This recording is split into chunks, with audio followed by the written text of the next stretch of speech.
Hey, good morning. I brought you guys some breakfast. Wow! Thanks, Cleo. Dumaan lang talaga ako para ma-inform kita that I have an out-of-town shoot sa Cebu. Hindi ka ba late sa flight mo? Hindi naman kasi aalis na rin naman ako. Gusto ko lang talaga magpaalam sa'yo personally. I'm gonna miss you, babe. Bye. Bye, Noel!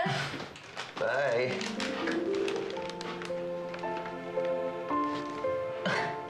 Kayo na ba ulit? She kept calling you babe. Actually, matagal na kaming off. And I intend to keep it that way. Hindi na talaga niya matanggap yung katotohanan na wala na kami. Kaya yan, hinahayaan ko na lang. Mahirap yan, pare. Kasi, paano ka makakilala ng bagong girl kung ganyan si Cleo? Masyado siyang attached sa'yo. Well, wala naman akong gusto as of now. Pero if ever man, magkagusto ko sa isang babae, si Cleo una sasabihan ko na dumistansya sa akin. So you mean to say wala ka talagang prospect ngayon? Kahit isa? Well, remember this girl from the masquerade? Yeah? Well, if only I had seen her face, she could have been my prospect. Nasaan na kaya siya ngayon? Kinuha kang PA ni Angelo Soriano, yung sikat na ramp model tsaka artista? Bakit naman ngayon mo lang sinabi sa akin? Sasabihin ko naman po talaga eh. Di lang po ako nakatsyempo. Mabait po siya. Kaya nakabali po ako ng pera, pambayad ng mga utang natin. Mas mataas po ang sweldo ko sa kanya kasi sa dati kong trabaho. Very good, Jess. Sa wakas, nakagawa ka na rin ng tama. Talaga po? Ay, nako. Ikaw ang magiging connection ko sa fashion industry. Pagkatapos, ipakikilala mo ko sa amo mo. Para naman mabigyan niya ako ng racket sa pagmumodelo, ha? Ma.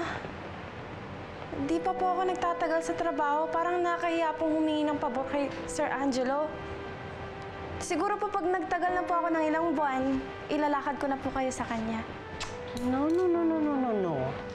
The time is now. Ito ang opportunity ko to make a comeback. Ba't hindi ko papakawalan yon? Sasama ako sa'yo sa first day of work mo, ha? Nay! Ay, nako. Magkukontrabida ka na naman, ha? Gusto mo matamaan sa akin? Ay, nako. Kailangan magpa-facial, magpa-ayos ng buhok.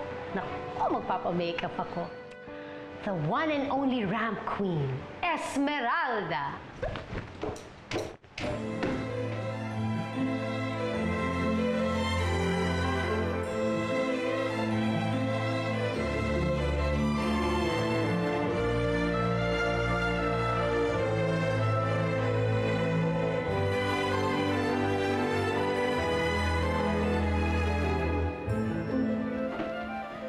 Esmeralda, ano pa nangyayari sa'yo? Kanina ka pa paikot-ikot dito parang turumpo. Ha? Mama, today is the day of my return to the fashion industry.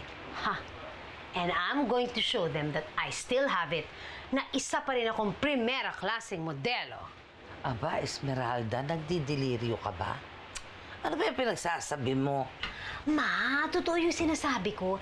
Ipakikilala ko ni Jessa dun sa amo niya, yung sa ramp model na si Angelo Soriano. Naku, ma, siya na ang susi ng pagbabalik ko sa rampa. I can feel it in my bones. Ay! Oh, sus, Maria Joseph, ipapakilala ka pa lang. Huwag ka masyadong umasa. Ito naman, masyadong nega, nakakainis.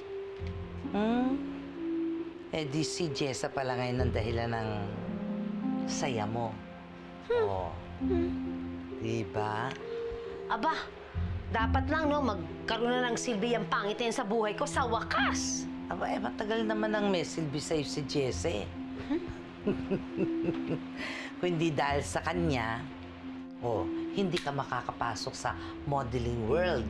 Tapos, kung hindi din sa kanya, wala kang dato ngayon. Ngayon makakapasok ka pa sa pagbabalik mo sa rampa. Ay, nako. Ang hirap talagang magpalaki ng hindi maganda. Aba, dapat lang dumagdag siya dun sa binibigay ng tatay niya sa akin, no?